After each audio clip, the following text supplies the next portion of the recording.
வாங்க ஃப்ரெண்ட்ஸ், எல்லாரும் எப்படி இருக்கீங்க? இன்னைக்கு வீட்டை எப்பயுமே ஓரளவுக்கு நீட்டாவும் கிளீனாவும் வச்சுக்கிறதுக்கு நான் ஃபாலோ பண்ணக்கூடிய சில டிப்ஸை உங்க கூட ஷேர் பண்ண போறேன். வேலைக்கு போறவங்களுக்கு இது கண்டிப்பா யூஸ்ஃபுல்லா இருக்கும். பார்த்துட்டு பிடிச்சிருந்துச்சுன்னா நீங்களும் ட்ரை பண்ணி பாருங்க.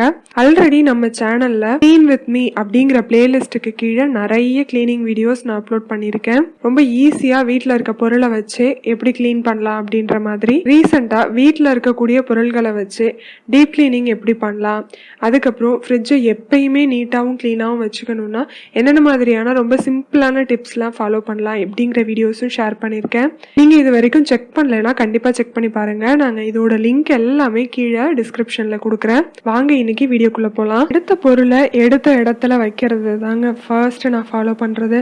எக்ஸாம்பிளுக்கு பார்த்தீங்கன்னா, ஒரு ரிமோட்டை எடுத்தோம் அப்படின்னா டிவி பார்த்துட்டு அதோட இடத்துல வைக்காம நம்ம அப்படியே சோஃபா சேர் மேலேயே வைக்கிறது.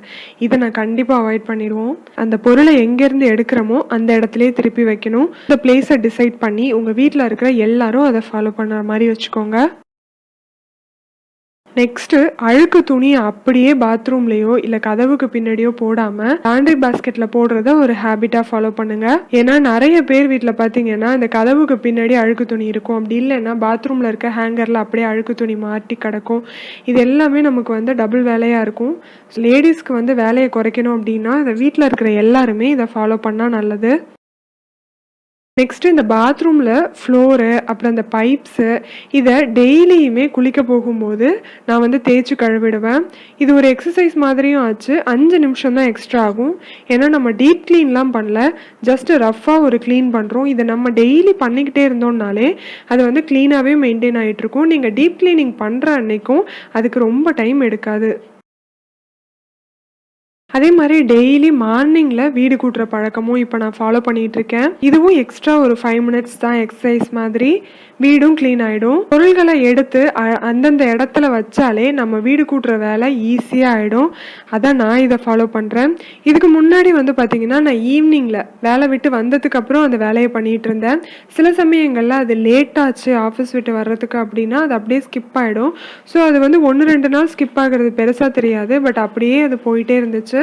ஸோ அப்போது நான் மார்னிங்கில் எழுந்தோடனே வேலை ஒரு 5 மினிட்ஸ் வீடு கூட்டுறதுக்காக வச்சுக்கிட்டோன்னா கீழே ஏதாவது பொருட்கள் இறஞ்சிருந்தாலும் அதையும் எடுத்த இடத்துல அப்படியே வச்சிடுறது டக்குன்னு நம்ம ஈஸியாக வீட்டை கூட்டின மாதிரியும் ஆச்சு. ஸோ டெய்லி வீட்டை கூட்டுறதுனால தூசி படிகிறது கொஞ்சம் அவாய்ட் பண்ணலாம். நான் முன்னாடியே சொன்ன மாதிரி என்னோடய வீடு மெயின் ரோடில் இருக்கிறதுனால எனக்கு ரொம்ப தூசி, டெய்லி கூட்டினா கூட வீடு தூசியாகவே தான் இருக்கும். ஸோ அதனால் நான் இப்போ இதை தான் ஃபாலோ பண்ணுறேன். அப்பப்போ வீட்டோட ஒவ்வொரு ஏரியாலையும் தேவையான பொருள், தேவையில்லாத பொருள் எது இருக்குது அப்படின்னு பார்த்து தேவையில்லாத பொருள் ஏதாவது இருந்ததுன்னா அதை டீக்ளட்டர் பண்ணிடுவேன்.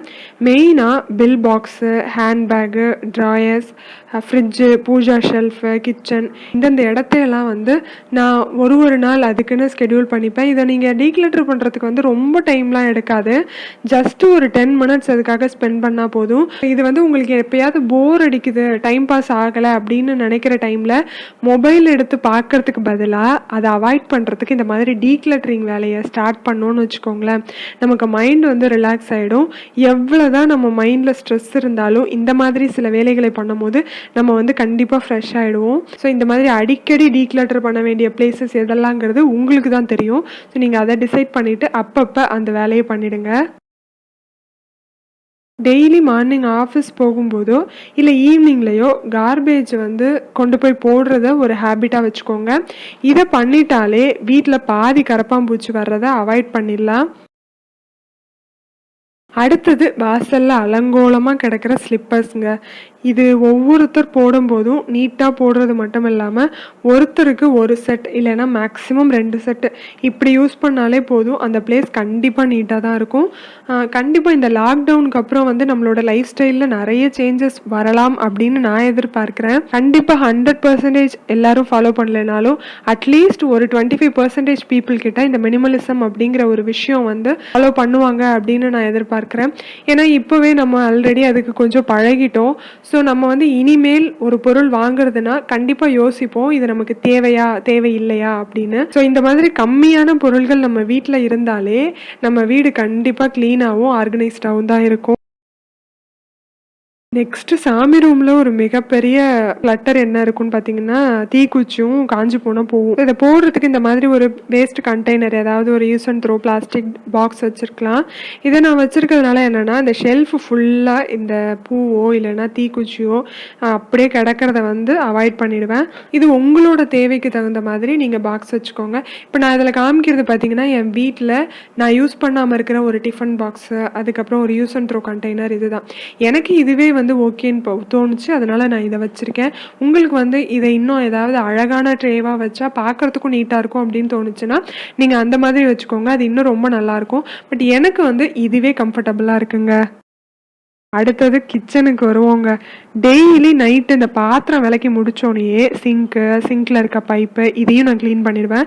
இதுக்கு வந்து எக்ஸ்ட்ராவா ஒரு 10 நிமிஷம் ஆகும் அவ்வளோதான். பைப்பும் வந்து உங்களுக்கு பளிச்சுன்னே இருக்கும். இதுக்கு நீங்க பெருசா வந்து பைப்பை கிளீன் பண்றதுக்கு டெய்லி சோப்பு போட்டு தான் வாஷ் பண்ணணுன்ட்டு கிடையாது.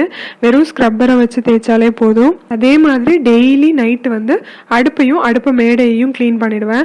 இதுவும் ஜஸ்ட் ஒரு ஈஸியா கொஞ்சம் சுடு தண்ணியில துணியை வந்து நனைச்சு தொடச்சாலே போதும், க்ளீன் ஆயிடும். இது ஒரு 10 நிமிஷம் எக்ஸ்ட்ரா ஒர்க் அவ்வளோதான். டெய்லி நம்ம இதை பண்ணாலே போதும். இதை பண்றது மூலமாகவும் நம்ம கொஞ்சம் கரப்பாம்பூச்சி வர்றதை அவாய்ட் பண்ணிடலாம். இதை பத்தி டீட்டெயில்டா ஒரு 2 வீடியோஸ் போட்டிருக்கேங்க. லிங்க் டிஸ்கிரிப்ஷன்ல கொடுக்குறேன். பார்க்கலன்னா நீங்க அதை செக் பண்ணி பாருங்க. அடுத்து ஒரு முக்கியமான விஷயம் என்னன்னு பார்த்தீங்கன்னா, கிச்சன்ல அப்புறம் பாத்ரூம் வாசல்ல அப்புறம் பெட்டு கிட்ட இங்க எல்லாத்தையும் வந்து டோர்மேட்ஸ் போடுறத ஒரு பழக்கமா வச்சுக்கோங்க. இது வந்து மோஸ்ட்லி 99% பீப்புள் வந்து ஃபாலோ பண்றது தான். அதே மாதிரி இதை வந்து வாஷ் பண்றதையும் ஒரு ரொட்டீனா வச்சுக்கோங்க.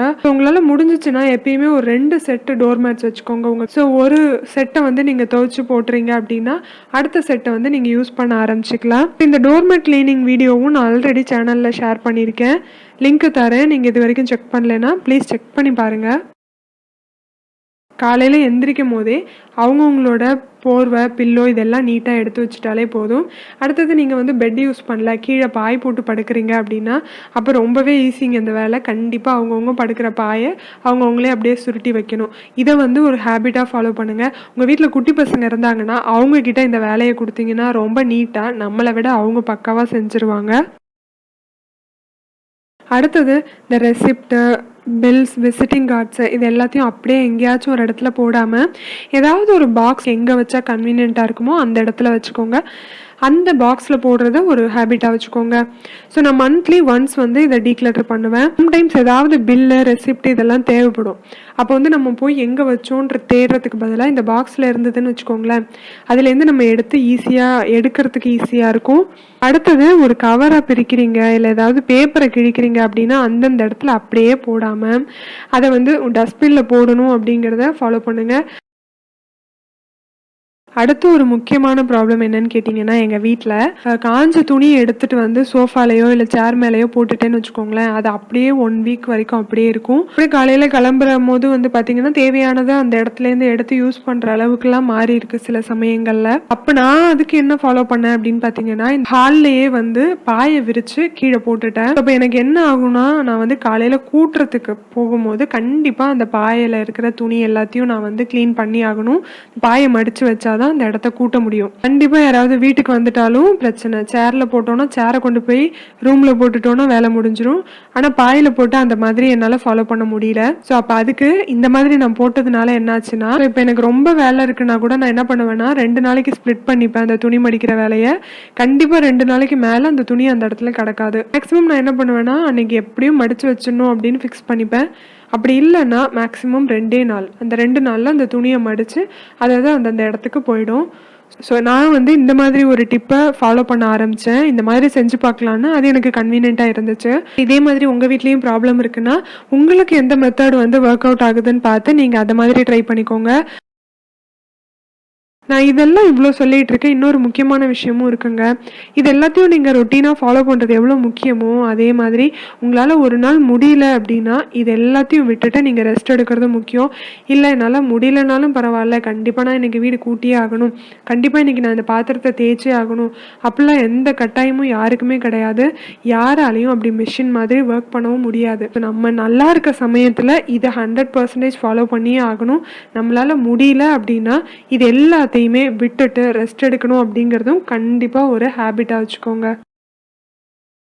அவ்வளோதாங்க. இந்த டிப்ஸ் எல்லாமே யூஸ்ஃபுல்லாக இருக்கும்னு நினைக்கிறேன். இந்த டிப்ஸ்லாம் யூஸ்ஃபுல்லாகவும் இருக்குது, ப்ராக்டிக்கலாகவும் இருக்குது அப்படின்னு நீங்கள் நினச்சிங்கன்னா மறக்காமல் இந்த வீடியோவை லைக் பண்ணுறது மட்டும் இல்லாமல் உங்கள் ஃப்ரெண்ட்ஸ் அண்ட் ஃபேமிலி கூடவும் ஷேர் பண்ணுங்கள். அவங்களுக்கும் கண்டிப்பாக யூஸ்ஃபுல்லாக இருக்கும். நான் உங்களை இதே மாதிரி இன்னொரு யூஸ்ஃபுல்லான வீடியோவில் வந்து மீட் பண்ணுறேன். அது வரைக்கும் பை பை.